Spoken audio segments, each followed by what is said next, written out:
E aí, rapaziada, tudo bem? Isso. Sejam bem-vindos a mais aula de física com o professor Heron. Essa semana é uma semana diferente, né? Nós só vamos ter 2 dias de aula e 3 feriados. Então, como é mais ou menos um planejado, mais ou menos não, planejado, né? Nessas semanas mais curtas a gente procura dar uma pausa no conteúdo para poder fazer uns exercícios. E as demandas que eu trago para vocês de exercício aqui, elas estão fundamentadas principalmente nas dúvidas que vocês têm enviado para mim lá no meu e-mail, ok? Então eu fiz um apanhado, né, uma tabulação para saber quais são os exercícios que eu deveria fazer para você essa semana. Então nós vamos fazer aqueles que estão no caderno de atividades número 3, né? E nós vamos fazer alguns exercícios que envolvam campo magnético, força magnética e fluxo magnético. Tá certo? Esse é o nosso tema que nós vamos trabalhar nessas aulas de hoje. Então você, por favor, já pegue aí, dá uma pausa no vídeo aí, vai lá, pega a sua apostila de atividades número 3 e coloque ela à sua disposição que nós vamos ordenando para você aqui, tá legal? Nós vamos começar na página 69, exercícios de campo. Na página 69 é o primeiro, ok? Então vamos lá ver o que diz esse exercício aí. Olha bem. É esse exercício número 7, o primeiro.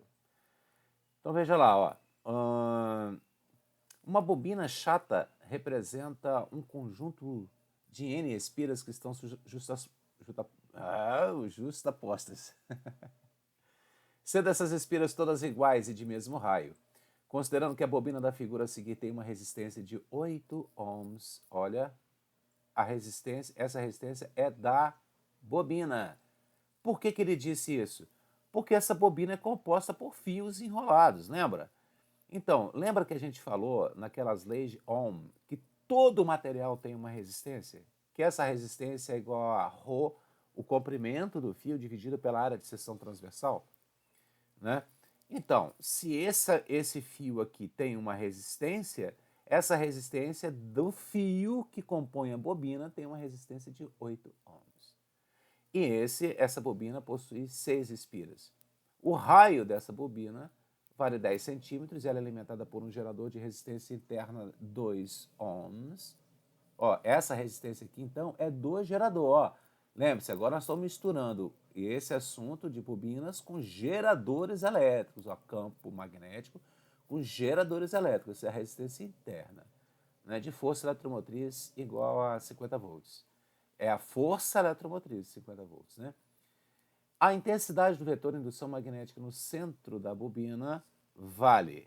Vamos ver aqui, então, como é que a gente pode caminhar com esse exercício aí. Então, eu vou pegar aqui na minha mão, aqui, porque eu já fiz algumas anotações de dados, essas coisas assim, que é para poder auxiliar aqui. Gente, olha bem, volto a dizer para vocês, se você quer ter uma performance melhor na resolução de problemas, especialmente problemas que envolvam cálculos, a primeira coisa que tem que fazer é anotar os dados. Ler o problema, lógico, e fazer a anotação dos dados do problema. Então, eu não vou fazer por causa da limitação do tamanho do meu quadro, mas você faça aí, anote aí quais são os dados do problema. Então, vamos lá. Ele quer que a gente calcule o campo magnético dessa bobina, certo? Então, tá aqui, ó. Qual é o valor do campo magnético B? Muito bem. Como a gente viu em algumas aulas atrás, B é igual a μ0 vezes I dividido por 2R. Isso se eu tiver uma espira. Como a bobina é composta por N espiras, o campo magnético dentro de uma bobina é o campo de uma espira multiplicado pelo número de espiras. Não um múltiplo do número de espiras, porque uma bobina ela é uma multiplicidade de espiras. Correto? Então, repare que nos dados do problema eu tenho todos, só não tenho uma corrente, certo? Eu só não tenho uma corrente elétrica. Bom, mas não é difícil, porque se a gente está falando de corrente elétrica, nós podemos pegar pela lei de Ohm I igual a U sobre R. Só que nós temos uma resistência dentro do gerador e uma resistência que é própria do fio da bobina.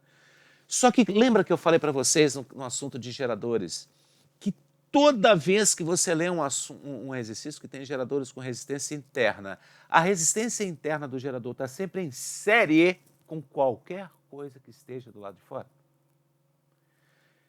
Todo o exercício que tiver resistência interna de um gerador ou de um receptor, a resistência interna vai estar em série com tudo que tiver do lado de fora. Então, nós temos uma resistência dentro, R', e a resistência de fora é a resistência da bobina.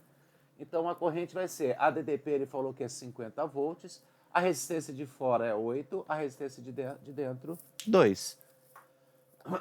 Logo, a corrente que nós estamos procurando aqui, ela vai valer 5 amperes. Era o que faltava para que eu possa substituir aqui agora. Esse Mi aqui é 4π vezes 10 elevado a menos 7. Você não precisa gravar isso, eu já falei para vocês, isso é uma constante. A corrente é 5, são 6 espiras, segundo o enunciado do problema, dividido por 2 vezes o raio. Só que o raio ele me deu em 10 centímetros, eu tenho que passar para metro, né? Vai ser 0,1, como você quiser. Eu prefiro que você trabalhe com potência de 10, mas vamos lá. Se você fizer essa conta toda aí, você vai encontrar 6π vezes 10 elevado a menos 5 teslas. Essa é a resposta desse problema aí, certo? Então é a primeira atividade. Qual é o destaque que eu quero dar para essa atividade? O destaque é da presença do gerador, né, nesse exercício. O gerador que não é um gerador ideal, que tem resistência interna, então a resistência interna dele está em série com a resistência de fora. Não é todo exercício que ele vai falar que a bobina tem resistência. Não, a maioria não. Mas eu estou fazendo esse segundo destaque. Nesse exercício aí, ele disse para mim que a bobina tem uma resistência. Então, nós vamos ter que considerar a resistência dessa bobina. E ela, como ela está do lado de fora do gerador, a resistência da bobina fica em série com a resistência interna, porque a resistência interna sempre fica em série. Então esse é o destaque, esse é um exercício diferente. Beleza? Muito bem. Agora, gente, vocês desculpem, eu vou tossir várias vezes, que eu não sei o que é, se está seco, o clima está seco, eu estou com a garganta meio complicada. Agora a gente vai fazer esse próximo exercício aqui, ó. Número 8. Uma espira circular. Espera aí um momentinho. Deixa eu mudar aqui a cena. Isso, ó. Número 8. Uma espira circular de raio R é percorrida por uma corrente elétrica I, criando um campo magnético. Em seguida, no mesmo... Então, olha bem, deixa eu fazer nesse desenho aqui, ó. Eu tenho uma espira aqui. Nós sabemos que quando essa espira é percorrida por uma corrente elétrica, ela cria um campo magnético aqui dentro. Eu vou chamar esse campo magnético de campo magnético BE, que é o campo magnético da espira, certo? É o campo magnético da espira. Muito bem. Nós já sabemos calcular ela, né? O campo dela. Estou voltando. Em seguida, no mesmo plano da espira, mas em lados opostos, a uma distância 2r do seu centro, colocam-se 2 fios condutores retilíneos. Então, eu tenho um fio aqui, ok? Essa distância daqui para cá é 2r, daqui para cá é 2r. Ok? São paralelos entre si, percorridos por uma corrente I1, então a corrente 1 é para lá e a corrente 2 é para cá. Certo? Essas correntes não são nulas e têm sentidos opostos, como indicado na figura. O valor de I e o seu sentido para que o módulo do campo de indução resultante no centro da espira não se altere.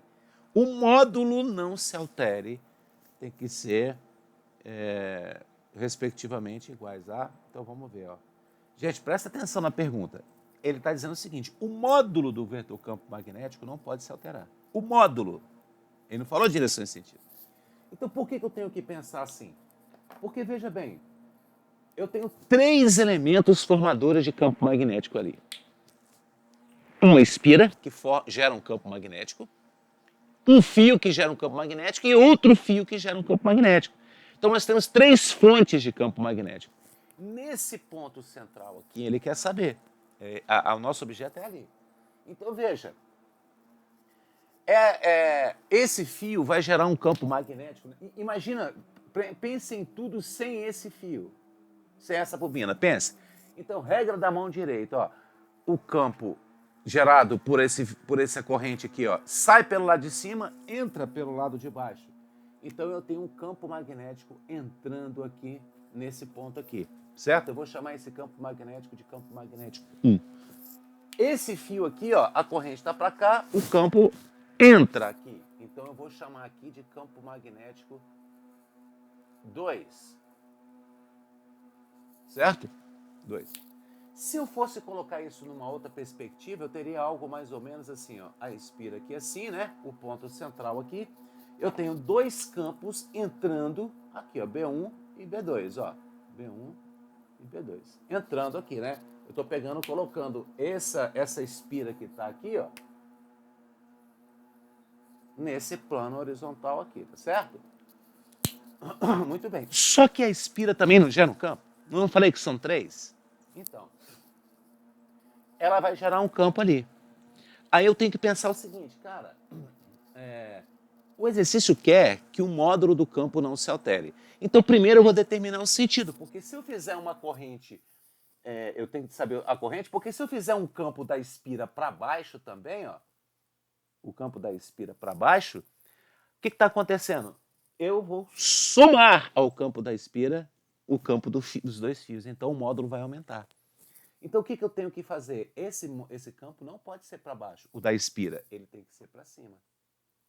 O campo da espira tem que ser para cima. Porque aí eu vou poder fazer assim, ó, eu tenho como o módulo se manter, certo?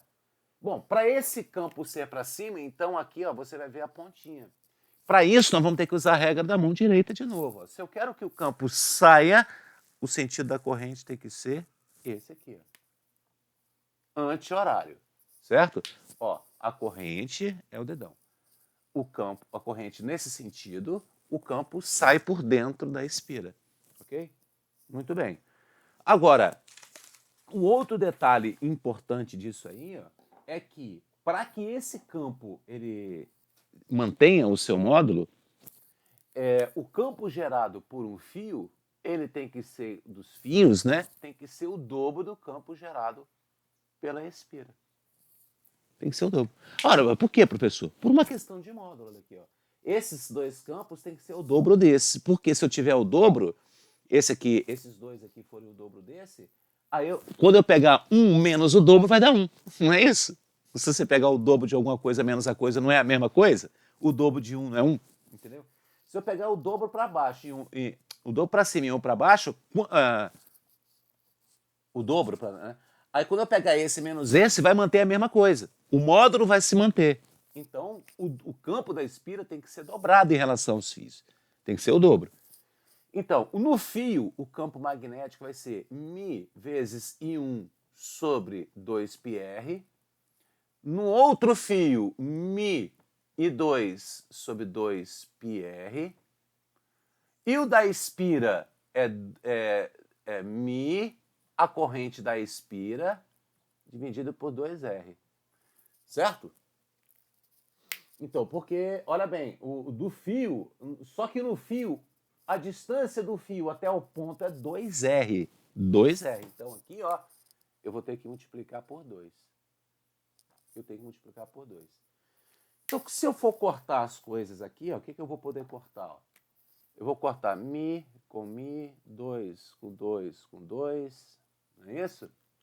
O que eu vou obter aqui? Eu vou obter o seguinte, ó, I1 sobre 2... Ah, eu posso cortar os raios também, né? Posso cortar os raios, ó. Esse raio, esse raio, esse raio, certo? Então, eu vou ficar com a seguinte expressão. Opa, perdão, gente, aqui tá faltando 2 aqui, ó, porque é o dobro lá, né? Então, aqui, ó... então, acho que eu não vou cortar esses dois aqui, não, ó. Vou fazer melhor. Esses dois aqui eu não vou cortar, não, ó. Pô, isso aqui é uma questão de matemática. Eu vou cortar esse aqui de cima com esse. Você viu que esse 2 era esse aqui que eu tinha esquecido de colocar, tá vendo? É o dobro o campo da espira, né? Então eu tinha esquecido. Então aqui vai ficar 4π. Aqui vai ficar I2 sobre 4π. E aqui vai ficar o campo da espira. Ora, aqui eu posso botar o 4π em evidência, vai ficar 1 sobre 4π em evidência, né? Então o campo a corrente na espira vai ser 1 sobre 4π, botando em evidência 1 sobre 4π, aqui eu vou ficar em 1 mais I2. Essa é a resposta aí, que está na letra D de dado. Entendeu? Espero que você não tenha confundido. Ó, esse 2 aqui é esse 2 aqui. Esse 2 aqui é porque no fio, a distância do fio até o centro é 2R. Então, eu tive que multiplicar por 2, tanto aqui quanto aqui, ó. Certo? O campo no fio é μi sobre 2πr e da bobina é só 2R. Pronto, essa é a questão aí. As duas questões de campo que vocês mais pediram a correção. Beleza? Então, tira um print aí que eu vou apagar. Ótimo. Agora vamos fazer os exercícios de força magnética. Beleza? Esses exercícios de força, é o próximo aqui, ó. Nós vamos aqui na... Deixa eu localizar para vocês a página, que foi um exercício também muito pedido por vocês. É o exercício da página 74, exercício número 3. 74, exercício número 3. Então, olha bem. Uma partícula de carga Q em massa M move-se ao longo de uma reta com velocidade v constante. Deixa eu voltar para a tela aqui. Ah, não, é essa tela mesmo. Deixa essa tela aí mesmo. Espera aí, só um momentinho. Espera aí, gente, só um momento, por favor. Aí. Com velocidade v constante, numa região em que estão presentes um campo elétrico de 500 volts por metro e um campo de indução magnética de 0,1 teslas. Sabe-se que ambos os campos e a direção do movimento da partícula são mutuamente perpendiculares. A velocidade da partícula é... Olha, gente, uma coisa que a gente tem que trabalhar aqui é o seguinte, fazer exercícios de física, como eu disse para vocês, requer primeiro a interpretação do texto. Então você tem que ter acuidade na leitura, entendeu? E buscar os fundamentos. É mais importante os fundamentos, eles são mais importantes do que os elementos matemáticos de fórmula e tal. Por quê? Veja bem, ele disse aqui para mim que a velocidade dessa partícula é constante. O que significa velocidade constante? Com velocidade constante, nós temos um movimento uniforme. E no movimento uniforme, a principal característica é que a aceleração é zero, não é isso? Ou seja, a força resultante tem que ser igual a zero. Força resultante igual a zero. Vocês já sabiam disso, mas eu estou falando para vocês como é importante a interpretação do texto. Bom, ele disse aí para a gente que existem duas forças que estão atuando sobre essa partícula, que é a força magnética e a força elétrica. Professor, mas aonde ele está dizendo que são essas duas forças? Ele não disse, mas eu disse para você. Lembra que eu falei para você que cada campo gera uma força? Campo gravitacional gera força gravitacional. Campo elétrico gera força elétrica. Campo magnético gera força magnética. Se ele está falando para mim aqui que existe um campo elétrico e um campo magnético, é porque existem uma força elétrica e uma força magnética. Ok? Ele disse isso para mim. Então eu interpretei. Como eu quero, se existem essas duas forças e eu quero que a resultante seja igual a zero, é porque essas duas forças elas têm que ser de mesmo módulo. Então o módulo da força elétrica, ele quer calcular a velocidade, né? Da força magnética tem que ser igual ao módulo da força elétrica. Pronto. Agora vamos para o desenvolvimento. Ó. QVB é igual a Q vezes E. Lembra da fórmula da força elétrica dentro de um campo elétrico? É que eu posso cortar carga com carga, né? A velocidade aqui, então, vai ser o campo elétrico dividido pelo campo magnético. Essa expressão aqui, você poderia tomar ela assim, ó, não como uma fórmula, entendeu? Não como uma fórmula, mas como uma dica. Se ele envolver força envolvendo campo elétrico e campo magnético, a velocidade é a razão dos dois campos. A velocidade da partícula. Sacou? Então, o campo aqui é 500 volts por metro. Já está no sistema internacional e aqui é 0,1 teslas. Aqui então vai dar 5.000 metros por segundo, né? Ou seja, 5 vezes 10 a terceira metros por segundo. Certo? A resposta então está na letra A. Muito bem. Vamos continuar aqui. Nós vamos agora... Deixa eu ver aqui qual é o próximo aqui. Vamos ver. Opa, voltando. Isso. Então, o próximo é o número 4, certo? Número 4. Deixa eu ver onde que eu anotei os dados aqui. É página 74. Isso? Muito bom.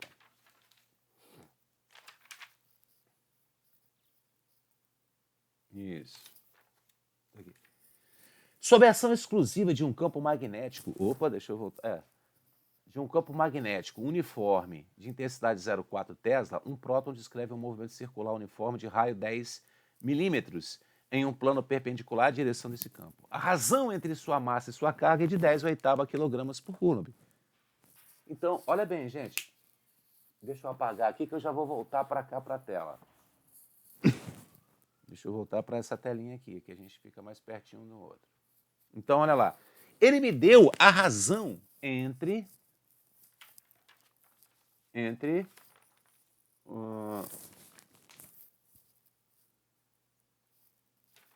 cadê aqui a razão? Vamos fazer aqui. A razão entre... É ruim que eu faço as coisas, mas eu me perco nos papéis. Eu tenho que ficar lendo atrás da aula, tá vendo? É triste. Mas é assim mesmo, né?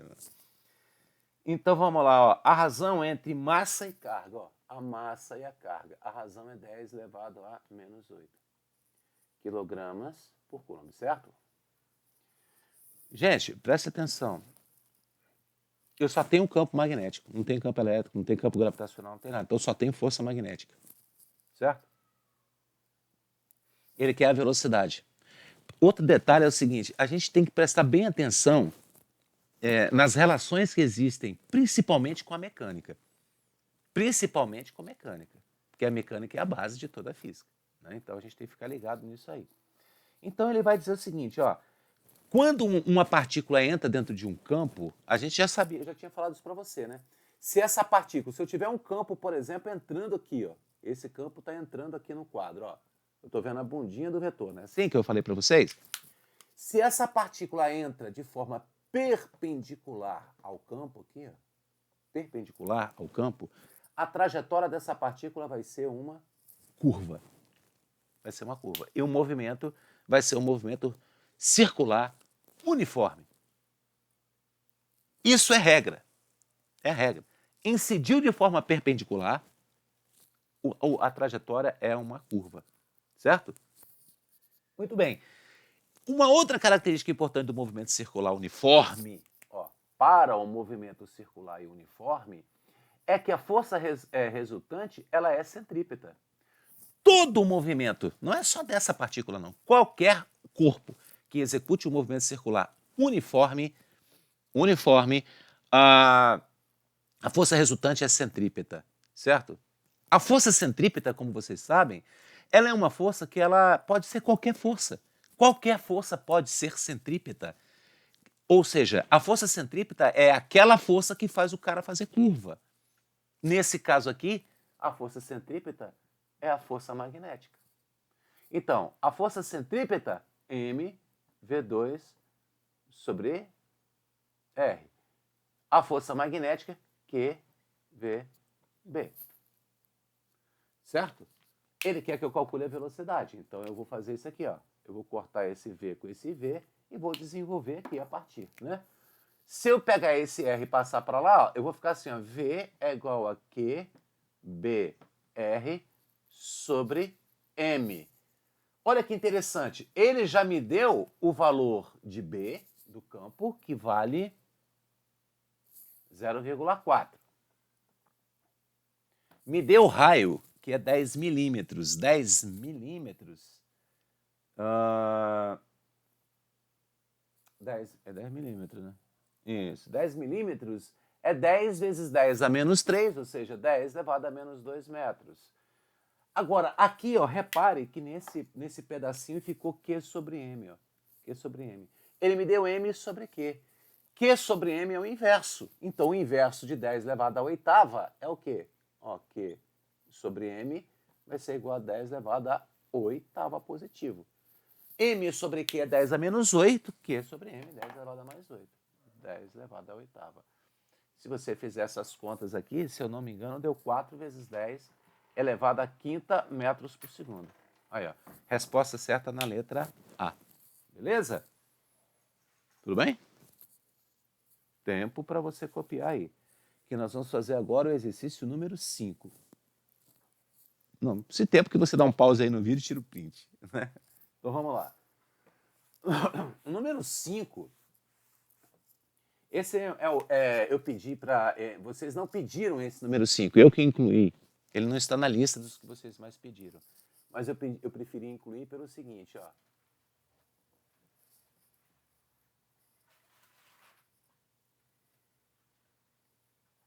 Esse é o desenho, né? Então eu tenho uma partícula incidindo aqui com a velocidade V1 e ela vai sair daqui de dentro com a velocidade V2. Essa partícula carregada, ela entra dentro de um campo magnético. Uma partícula, vamos ler aqui. Voltando para cá. Uma partícula de pequena massa e eletricamente carregada movimenta-se da esquerda para a direita com velocidade V1 e entra numa região em que há um campo magnético uniforme. Por causa da ação desse campo sobre a carga, a partícula descreve uma semicircunferência e retorna para a esquerda com velocidade paralela a V1, com um módulo de V2 igual ao módulo de V1, como mostra a figura aí. Qual a direção das linhas desse campo magnético? E justifique por que V1 é igual a... O módulo de V1 é igual ao módulo de V2. Então vamos ver aqui, ó. Qual é a direção do campo? Essa partícula, gente,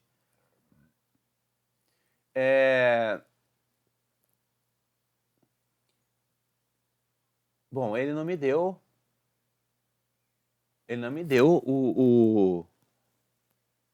o sinal da carga, né? Porque eu vou ter que escolher a mão. Então vamos supor que essa carga aqui fosse, por exemplo, uma carga positiva. Lembra da regra? Pede ajuda. Próton, mão esquerda. Carga negativa, mão direita. Ó. Não é isso? Então, a velocidade, que é esse dedão aqui, saliente, é para lá. Né? A força é para baixo. Não, a velocidade para lá, a força é para baixo. Por que a força é para baixo? Porque essa partícula, se ela não tivesse a presença do campo, ela deveria continuar em linha reta. Se ela virou aqui para baixo, é porque uma força magnética apareceu ali, puxando ela para baixo, para o centro da trajetória. Né? Por isso é uma força centrípeta. Então eu tenho velocidade para lá, força para baixo, o campo está saindo aqui. Ó. O campo está apontando para você. Então eu estou vendo aqui dentro um campo magnético saindo para cá. Então como é que a gente vai justificar isso? Assim, se a partícula for positiva, o campo ele está saindo da folha. Se essa partícula fosse negativa, eu faria com a mão direita. Então, a velocidade continua para lá, a força para baixo, não é isso? Ó? Aí o campo estaria, ó, a velocidade para lá, a força aparece para baixo, então o campo estaria agora entrando na folha entrando no quadro aqui, ó. Isso se a partícula for positiva. Assim se a partícula for negativa. Entendeu? Então você vai justificar. Eu não vou escrever porque você vai justificar aí. E a outra pergunta que ele fez é por que o módulo de V é igual ao módulo de V1 é igual ao módulo de V2? Porque não há alteração do módulo da velocidade. Por quê? Porque o movimento é um movimento circular uniforme. No movimento circular uniforme, o módulo da velocidade se mantém constante. Né? Ele só muda a direção e o sentido. A velocidade só muda a direção e o sentido. Mas o módulo da velocidade não. Então o módulo permanece constante porque o movimento é circular e uniforme. Beleza? Então vamos lá. Exercício número 6.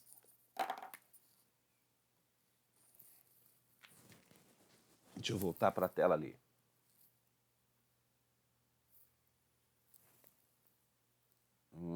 Aqui, passando para cá. Número 6. Uma tecnologia capaz de fornecer altas energias para partículas elementares pode ser encontrada nos aceleradores de partículas, como os ciclotrons. O princípio base dessa básico dessa tecnologia consiste no movimento de partículas eletricamente carregadas submetidas a um campo magnético perpendicular à sua trajetória. Um ciclotron foi construído de maneira a utilizar um campo magnético B de módulo constante igual a 1,6 teslas, capaz de gerar uma força F sempre perpendicular à velocidade da partícula. Claro, a gente já sabia por causa dessa regra, né? Das mãos. Considere que esse campo magnético, ao atuar sobre a partícula positiva de massa igual a 1,7 vezes 10 elevado a 27 kg e carga 1,6 vezes 10 a menos 19 coulombs, faça com que a partícula se movimente em uma trajetória que, a cada volta, pode ser considerada circular e uniforme, com velocidade igual a 3 vezes 10 a 4 metros por segundo. Nessas condições, o raio dessa trajetória vai ser equivalente a quanto? Bom, gente, como eu disse para você, quando uma partícula, se ele falou para mim no enunciado dele aí, ó, destacadamente, ele disse assim, ó, o campo magnético, a partícula incide de forma perpendicular, primeira coisa. O campo é sempre perpendicular à força, ele disse aqui.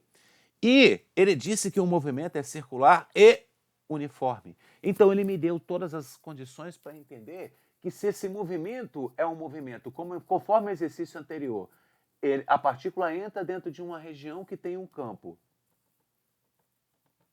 E esse movimento é um movimento circular e uniforme, então a força resultante sobre essa partícula, mais uma vez, a força resultante é uma força apontada para o centro. Enquanto ela estiver fazendo curva, a força resultante é a força centrípeta. Não é isso? Então tá aqui, ó, né? É o mesmo caso do exercício anterior que eu já expliquei para você. Então eu posso já partir da ideia de que a força resultante é a força centrípeta, logo ele quer que a gente calcule o raio, né? Então, a força resultante é a força magnética, quer dizer, QVB, e a força centrípeta é igual a mV2 sobre R. Esse desenvolvimento aqui eu já fiz para você 2 vezes, vou fazer pela terceira, ó. Eu corto aqui, passo para cá, nessas operações aqui, ó. QB é igual a M vezes V, então, QBR, né? O R aqui. Então, o raio dessa trajetória vai ser igual a MV sobre QB. Ou seja, Rashid MV é um QB, a fórmula do Rashid. Se você substituir esses valores, aí você vai fazer esse cálculo aí, por favor, para que a gente possa ganhar tempo. Todos esses, a massa foi dada, a velocidade foi dada, a carga foi dada, o campo foi dado, e isso vai dar a resposta 2 vezes 10 elevado à quarta metros, ok? Gente, eu não vou fazer o cálculo numérico, porque você faz aí, você substitui os números e usa essa calculadora, para a gente ganhar um tempinho, porque nós já vamos aqui para 33 minutos e ainda temos algumas atividades para fazer. Beleza? Então tá, fizemos o número 6. Agora a gente vai fazer o número 7. Tirou o print?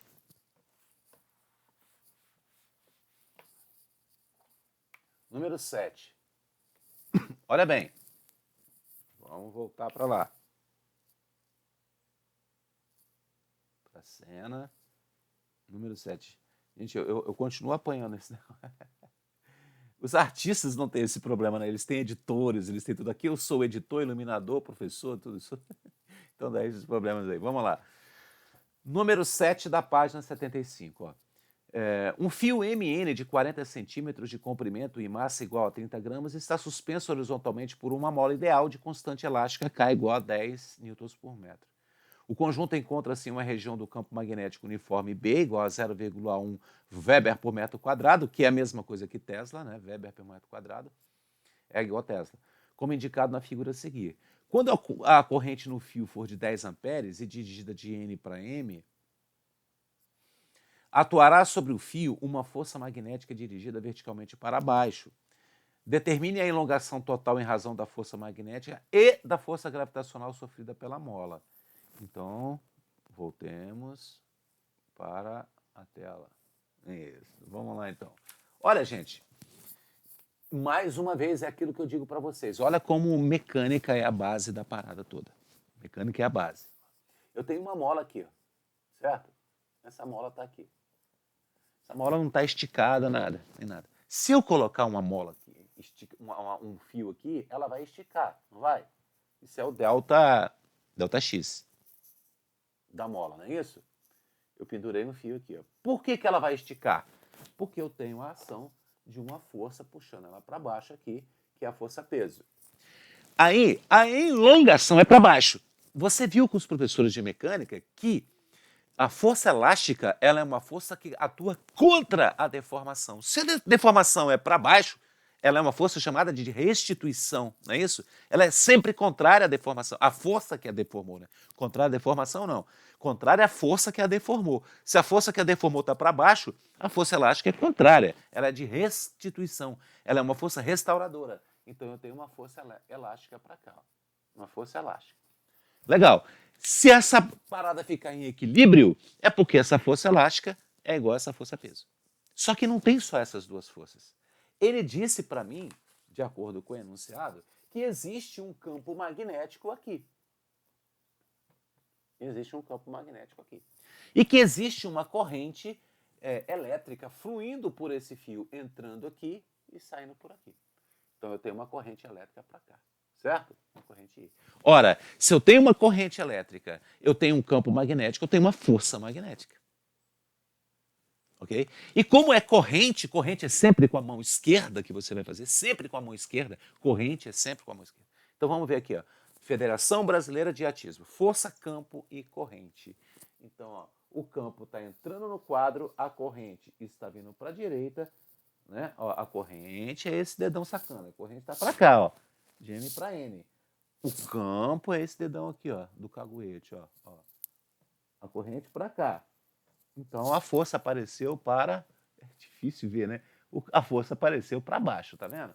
Então eu tenho uma outra força aqui, chamada de força magnética. Nessa condição aqui de equilíbrio, o que eu posso garantir é que a força elástica, ela é a força-peso mais a força magnética. Não é tudo isso em módulos, evidentemente, né? Ok.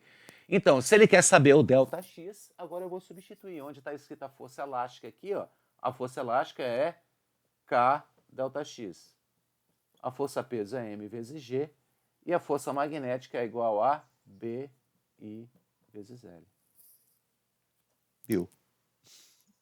Eu quero o ΔX.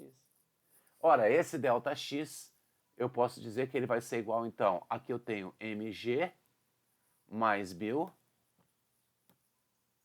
E aqui, esse K que está multiplicando o ΔX veio para cá dividindo. Agora você faz as substituições aí, o cálculo numérico, eu já fiz para você aqui. Lembre-se sempre de conferir se está tudo nas unidades do sistema internacional, tá certo? A distância tem que estar em metros. Então, por exemplo, o fio, ele disse para mim que mede 40 centímetros, se eu não me engano, né? Oxi, eu copiei isso aqui, ó. Ó, a massa 30 gramas você tem que passar para quilogramas, o comprimento do fio de 40 centímetros você tem que passar para metro, né? O resto está tranquilo. Ó. Weber por metro quadrado você não precisa transformar, porque já é unidade do sistema internacional. Weber é fluxo, metro quadrado é área, né?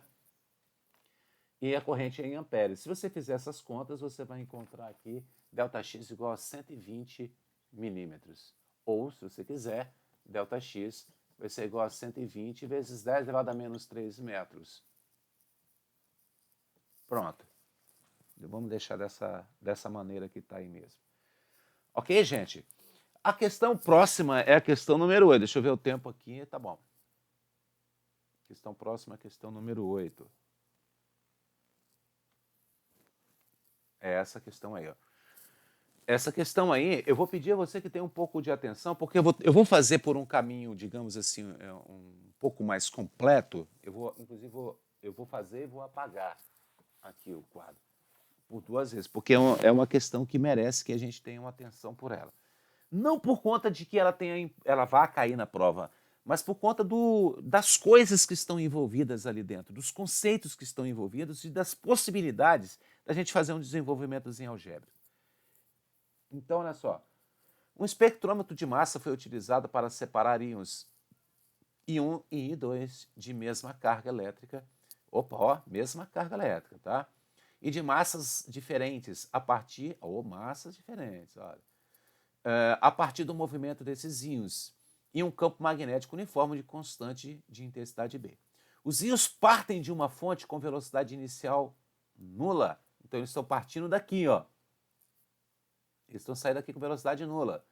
São acelerados por um ADDP, quer dizer, existe uma diferença de potencial entre esse ponto aqui e esse cabo aqui, tá vendo? Só o fio ligado aqui nessa parede, uma bateria, e aqui essa outra. Então tem uma ADDP aqui, ó. É isso?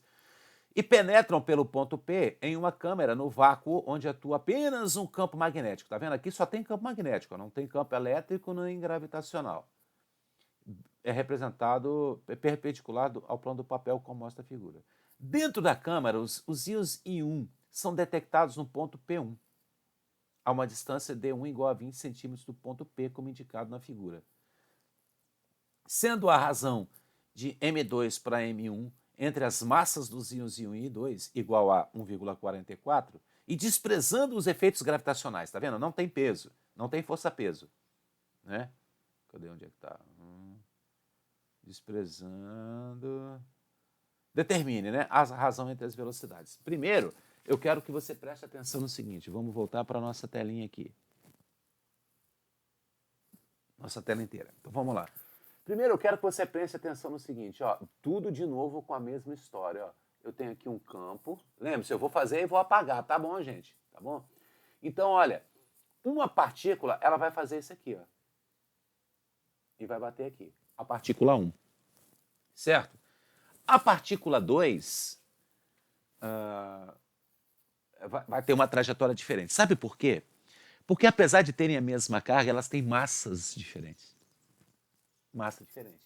Quando você pensa no raio da trajetória, olha, o raio é igual a Rashid MV 1 Kib. Então, olha bem, quem tem massa maior faz um raio maior. Mas não é uma coisa meio óbvia? Tipo assim, você está num navio e um jet ski, e você vai com a mesma velocidade, vai fazer uma curva. Qual que faz a curva com um raio menor? O jet ski, que ele tem massa menor, né? Ele tem menos quantidade de movimento, tem menos inércia. Então, ele é mais fácil fazer a curva. O navio vai ter uma curva. Então, quanto maior a massa, mais o raio da trajetória é maior, né? Então, se elas têm massas diferentes, uma vai bater lá em cima e outra vai bater aqui embaixo. Entendeu? Como é que é? Uma vai bater em cima e outra vai bater embaixo. Bem, ele quer saber o seguinte, o que ele me deu é que a razão entre as massas é 1,44. Não é isso? Então, a massa 1 dividido pela massa 2 é 1,44. E ele quer saber a razão entre as velocidades. Certo? Muito bom. E depois a distância entre esse ponto aqui e esse ponto aqui, né? Essa distância entre eles, os dois choques ali. Repare bem que essa distância daqui, ó, até aqui, eu vou chamar de diâmetro. Não é o diâmetro, é metade dessa circunferência aqui, não é? Então eu vou chamar de diâmetro 1, o outro eu vou chamar de diâmetro 2. Tudo bem? Legal? Então eu posso apagar isso aqui para a gente poder desenvolver?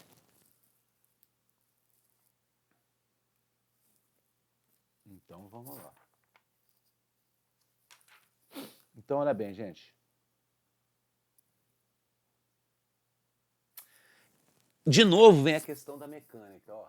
Deixa eu apagar aqui para você. Tudo bem? Você já entendeu a questão da massa e do raio, né? Quanto maior a massa, maior o raio. Quanto maior a massa... Isso você pode tirar, por exemplo, para você assim. Se ele te colocar um próton e um elétron, o raio, os dois com a mesma velocidade entrando num campo magnético, o raio do próton é maior do que o raio do elétron. Porque o próton tem massa maior do que a massa. A massa do próton é maior que a massa do elétron. Quando ele falar de íons, você tem que prestar atenção na massa do íon. Se o íon, aquele íon que tiver massa menor, o raio é menorzinho. Entendeu? Então vamos lá. Primeiro, eu vou resolver isso da seguinte maneira, ó. De novo, eu vou usar a mecânica. Claro, isso é mecânica, é movimento de partículas, certo? Então eu vou começar. Eu estou botando aqui para eu acompanhar os dados, senão eu fico toda hora lendo lá. Atrasa a parada toda. Você lembra do teorema da energia cinética, que diz que trabalho é igual à variação da energia cinética? que o trabalho, então, vai ser a energia cinética final menos a energia cinética inicial? Lembra? Desculpa. Ok? Como esse cara, ele sai ele é acelerado, ele partiu do repouso, está dizendo o enunciado aí, então é porque a energia cinética é igual a zero. Então, a energia cinética final é mv2 sobre 2, né? Energia cinética. Agora, você está lembrado, está lembrada, que lá naquelas aulas de eletrostática eu dizia para você assim, que o trabalho de uma carga elétrica, ela é Q vezes U? Você lembra ou não? Tá vendo? Estou aqui para te lembrar. A gente vai revisar isso nas aulas de revisão. Uma carga elétrica, quando ela entra dentro de uma diferença de potencial, ela realiza trabalho. A força elétrica sobre ela realiza trabalho. Né? Trabalho é igual a Q vezes U. Então, vou botar aqui. Q vezes U. Certo? Muito bem. Se eu quiser tirar uma expressão para velocidade aqui, ó, eu passo esse 2 para cá multiplicando e o m dividindo. Vai ficar assim, ó, V2 é igual a 2QU sobre M. Não é isso? Não é? Então, aí eu vou fazer assim, ó. Como eu tenho duas partículas, então eu vou chamar V1 a partícula 1, V2 a partícula 2. Então, V1 vai ser o quê, gente? Vai ser 2QU M1. As partículas têm velocidade diferente? Não, a carga é diferente, perdão? Não, a carga é a mesma, né? Então, V2 vai ser igual a 2QU dividido por M2. Se eu fizer a razão entre essas duas coisas aqui, ó, repete a primeira, multiplica pela segunda invertida, e você faz aí. Você vai encontrar que V1 sobre V2 vai dar ao quadrado, né? Eu vou manter isso aqui ao quadrado. Ó, esqueci desse quadrado aqui, ó. Esqueci, ó. É o quadrado, ó. Ó, tá vendo, ó? Isso aqui vai dar M2 sobre M1. M2 sobre M1, certo? Porque você vai poder cortar aqui, ó. 2QU, 2QU. Né? Aqui vai ficar 1M1 dividido por 1M2. Né? Então, V1 ao quadrado dividido por V2 ao quadrado é igual a isso dividido por isso. Repete a primeira, multiplica pela segunda invertida, nós encontramos essa expressão aqui. Só que a razão entre M2 e M1, ele me deu. A razão M2 e M1. Ele me deu essa razão. E essa razão vale... Ah, não, peraí. Ele me deu a razão V2... Ele me deu a razão M1 e M2, né? Oxe, gente, eu anotei aqui, mas não... a razão M2 M1 é igual a 1,44. Ah, tá. M2 M1. É 1,44. Isso aqui é igual a 1,44. Né? Se você tirar a raiz quadrada dos dois lados agora, aqui e aqui, ó, você vai ficar V1 sobre V2 é igual a 1. A raiz de 1,44 é 1,2. Acredite, é 1,2. Então, esse é o primeiro item. Já resolvido aí. Tá certo? Muito bem. Na letra B, ele pede para a gente calcular a diferença entre um ponto e outro, né? Os diâmetros. Certo?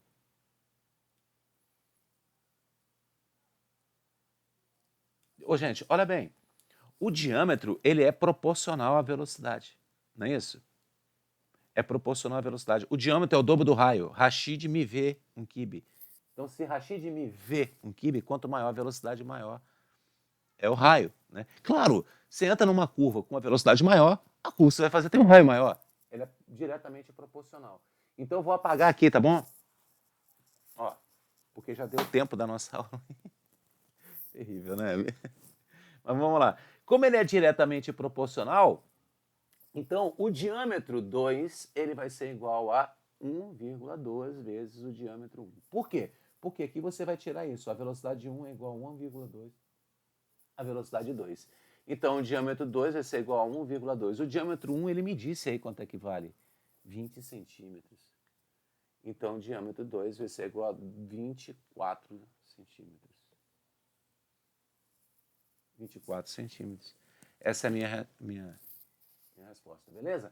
Mas olha só, essa não é uma questão para que você fique assim, nossa, eu tenho que saber eu tenho que fazer e tal. Não, isso aí, o mais interessante disso aí não espere esse tipo de conta na prova Enem, nem nas particulares. Não espere esse tipo de exercício. Agora, esse tipo de análise que a gente está fazendo aqui, de manipulação das informações, da manipulação dos dados, da análise de proporcionalidade, isso é útil, útil. Por isso que essa questão está aí.